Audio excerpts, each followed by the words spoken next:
Hey, it's Tyler. What can we learn from guitar players? Well, we can learn that playing in different keys is really easy. Yeah. So, for everybody pretty much except, I think, guitar and bass,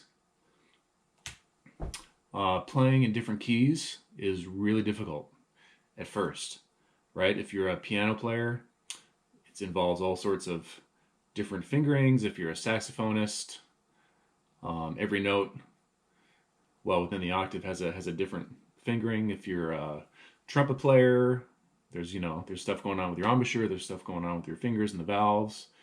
If you play trombone, you've got slide position and also embouchure. Uh, it's crazy, but if you play a string instrument like guitar or bass, if you're not using any open strings, you come up with one voicing and you can literally just move it all around. You don't even need to know what key you're in.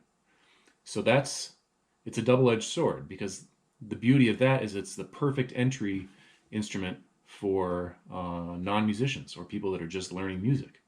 That's why you see the proliferation and popularity of guitar, especially in bass, is infinitely greater than other instruments.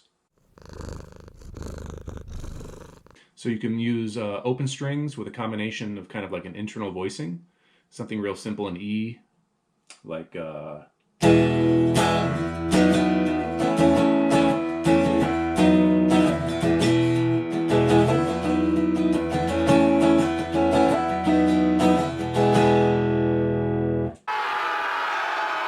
or you could do something simple, um, just like a root 5/9 kind of a thing, and then just move around.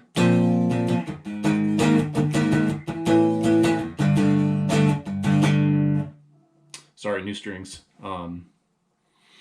Yeah, doing that on piano would be a mess initially. Just if you're not used to doing something like that, because you'd have to switch up everything, um, voicing wise.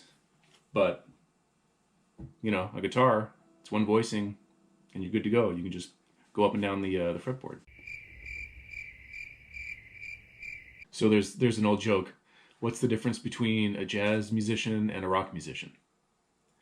Well, a rock musician plays 3 chords for 10,000 people, and a jazz musician plays 10,000 chords for 3 people. Uh, I can laugh because um, I've experienced that as a jazz musician firsthand. So yeah, the entry point for guitar and bass is fantastic. Uh, the other side of the coin um, is that it takes a much longer time. I think I'm certainly not I cannot improvise on guitar. I can't do anything but basically play, pretty simple voicings. But getting around, you know, because of the way that the strings are set up and the fretboard, you can play one note in a variety of places, right? And you string notes together, and you've got this really complex, a devilishly complex execution technically. Whereas I'll take saxophone since I'm a saxophonist primarily. Once you learn the notes and you got the octave key and you get your chops, you spend years and years working on sound. But once you get those notes, uh, an A is an A is an A. I mean, you can play it with harmonics, or you can do overtones, but essentially an A is an A. There's one fingering. So that's kind of the flip side.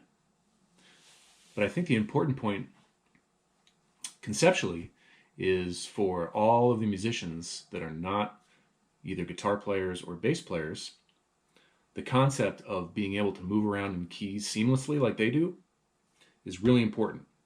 And don't let that be a impediment to your own practice technique and your own conception. It takes a little bit longer, but you'll get there. And when you do get there, It's really great. So there you go. There's my motivational speech for kind of as a companion piece to my playing tunes in 12 keys. All right. Hope you guys are having a good day. Bye.